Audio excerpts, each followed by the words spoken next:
The night the winter storm swallowed the city, Daniel Mercer, one of the youngest CEOs in the tech world and a single father, was driving home with his 6-year-old daughter Lily nestled in the back seat, humming softly to her favorite tune.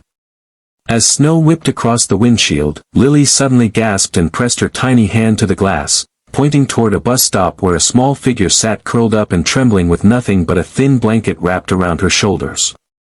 Daniel would have driven past like any other stranger, but Lily's voice, shaky and urgent, cut through the roar of the storm as she pleaded, "Please help her, Daddy, she's freezing." His heart tightened at the sight, realizing he could not ignore the desperation in both the girl's eyes and his daughter's voice. Pulling over despite the dangerous road, Daniel stepped out into the icy wind and approached the shivering teen, who looked no older than 15 or 16. Her lips were blue, her hands raw, and she clutched her blanket as though it were the last thing keeping her alive. When he knelt beside her and asked her name, she hesitated as if speaking might cost her something precious, then whispered, "Maya." She didn't ask for money or food, she only asked if she could sit somewhere warm for a moment. Daniel's instinct as a father overpowered every other thought, and without hesitation he helped her to the car, worried he might be too late. Inside the warm vehicle, Lily instantly reached over and wrapped her scarf around Maya, offering a soft smile that seemed to melt a bit of the fear in the girl's eyes. As Daniel drove, Maya explained in broken sentences that she had been on the streets for months after running away from an abusive home. She had tried shelters, but they were full, she had tried friends, but they abandoned her, she had tried everything except giving up. Daniel listened quietly, the weight of her words sinking deeper with every mile, and wondered how the world had allowed someone so young to fall so far. That night, Daniel made a decision he rarely made, one that came not from logic or planning but from pure human instinct. He brought Maya to his home, gave her a warm meal, clean clothes, and a guest room for the night. Lily treated her like an older sister, showing her toys and asking innocent questions that made Maya smile for the first time in months. As Daniel stood outside the room door later, watching Lily braid Maya's hair, he felt something shift inside him, a sense that perhaps this moment wasn't random but meant to be. Days turned into weeks. Daniel hired a lawyer to handle Maya's case, ensuring she wouldn't be sent back to the place she fled. He enrolled her in school, bought her essentials, and supported her through therapy, all while balancing board meetings, deadlines, and parenting. Maya tried not to rely on him too much, afraid she would be a burden, but Lily's enthusiasm made it impossible to stay distant. Slowly, Maya began to trust again, building the kind of bond with them that felt less like charity and more like family. Years passed, and Maya grew from a frightened homeless girl into a brilliant, confident young woman with determination sharper than steel.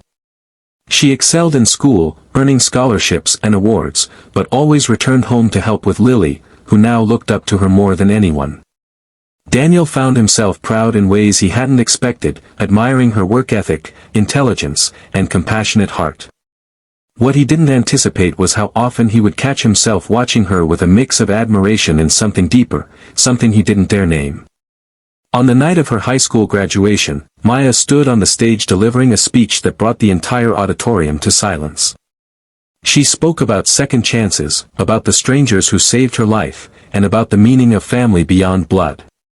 When her eyes met Daniel's in the crowd, her voice trembled, and she said, "Someone believed in me when everyone else walked away." Daniel felt his throat tighten, and Lily squeezed his hand, whispering, "She's talking about you, Daddy." Maya received acceptance letters from top universities, but instead of packing her bags, she approached Daniel one evening on the porch where he sat sipping tea, lost in thought.